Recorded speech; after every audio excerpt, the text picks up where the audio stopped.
En este evento que hablamos de la película Rodrigo D. y Los Nadie, que fue una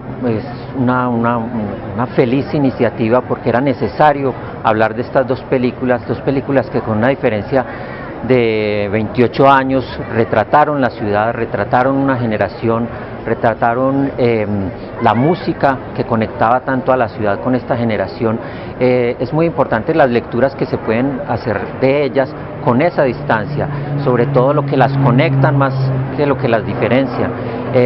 Son películas que hablan de la marginalidad, de la juventud, de la relación entre el centro y la periferia, y en ese sentido uno puede hacer un montón de lecturas en relación de cómo se ha transformado Medellín, para bien y para mal, porque son dos películas que nos están hablando bastante de la ciudad y especialmente de cómo están asumiendo y cómo están viviendo esa ciudad, ya sea los punqueros, metaleros y pillos de Rodrigo D, o ya sea los malabaristas y los estudiantes y los punqueros de Los Nadie. Ese arco del que hablaba Víctor Gaviria fue realmente una muy buena figura para ilustrar la relación que tienen estas dos películas en cuanto a retratar la ciudad y dar cuenta de su contexto. Nosotros rodamos Rodrigo en el 86, o sea, en medio de una década que se veía muy tumultuosa, pero sobre todo que no sabíamos para dónde iba. Y digámoslo, se había puesto de presente un personaje fuera de, digámoslo, de Pablo Escobar y todo ese grupo de delincuencia que había en torno a él y demás. Se puso de presente como, o a nosotros se nos puso de presente que había una juventud que estaba viviendo un fenómeno extrañísimo en los barrios. Era que unos muchachos que los periodistas hablaban de sicarios y oíamos historias de una violencia desatada en donde los jóvenes eran los protagonistas y eran víctimas también.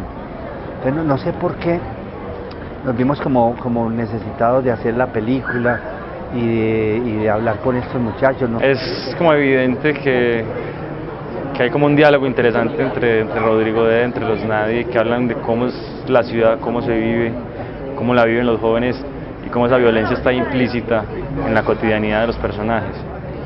La ciudad ha cambiado muchísimo, en 30 años ha cambiado muchas cosas, otras permanecen completamente igual, y el conflicto se ha vuelto una cosa más industrializada, ya es un conflicto más pensado, más estructurado, que permea todas las instancias de los estamentos estatales, hasta la misma institucionalidad está permeada por él.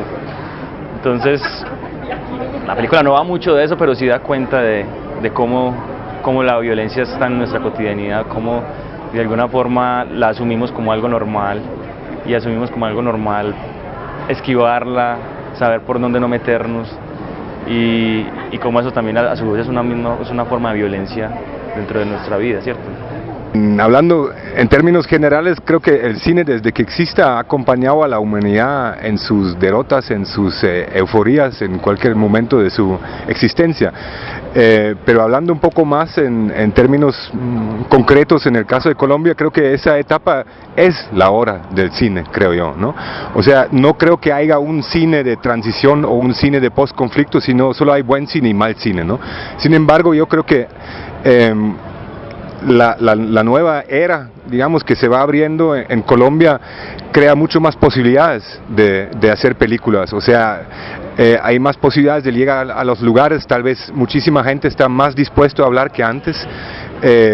Incluso yo tuve la experiencia hablando con los guerrilleros hace 2 semanas, hay una necesidad de hablar, y yo creo que este momento hay que aprovechar, ¿verdad?